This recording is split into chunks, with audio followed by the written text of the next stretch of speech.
The president tweeted moments ago he may veto this spending bill, which did pass last night. That did avert a government shutdown. Whoop-de-doo. It is actually a huge increase in government spending, and it means huge debt and deficits down the road. As we said moments ago, the president tweeted he's considering vetoing it. Governor Huckabee is with us. OK, I'm trying to keep pace with this, Governor. What do you make of this veto threat after a Democrat-dominated spending bill passed the Republican Congress last night? Well, Donald Trump could become the new hero once again of the conservative movement if he would veto this nonsense. This was way too much spending. It didn't get anything the Republicans promised that they would deliver on, whether it was the defunding of Planned Parenthood, whether it was getting the border wall fully funded. The only thing that it did was fund the military, but boy, did we ever have to pay for it. And I don't know why in the world the Republicans think that anyone was sent to Washington to give Chuck Schumer and Nancy Pelosi more victories. But to quote Barack Obama, it's elections have consequences. But it's the process. You've got to get the votes for that kind of spending bill. And you get the votes by doling out money to constituents, which raises spending. That's what happens every time. We can't break the cycle. Stuart, I got more things done when I was governor with the legislature that was 90% Democrat. 90%. And these guys go in waving a white flag when they walk into the room.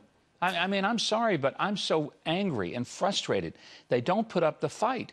And, you know, they assume that America will be mad at them for shutting down the government. I think we're mad at them because they just give up so quickly and they give away things that they promised they wouldn't, and they don't play hardball.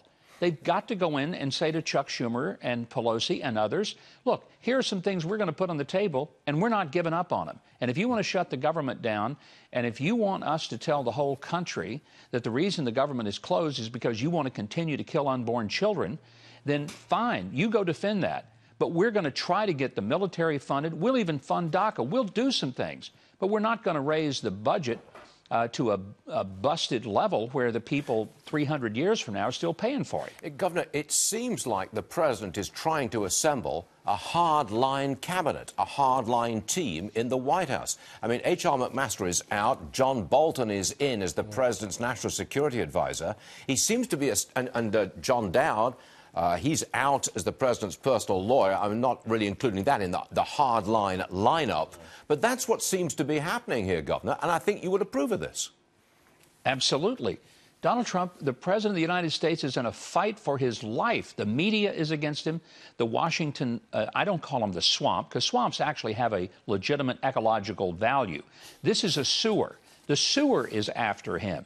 And some of the people in his own party are after him. So he's lined up with an extraordinary array of detractors and enemies, and he needs to assemble around him what I would call a wartime council.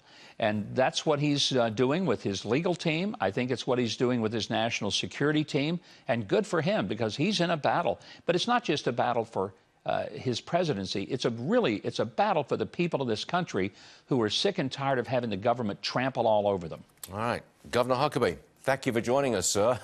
Timely appearance, if I may say so. Thank you, Governor. Yeah. Good stuff. All right.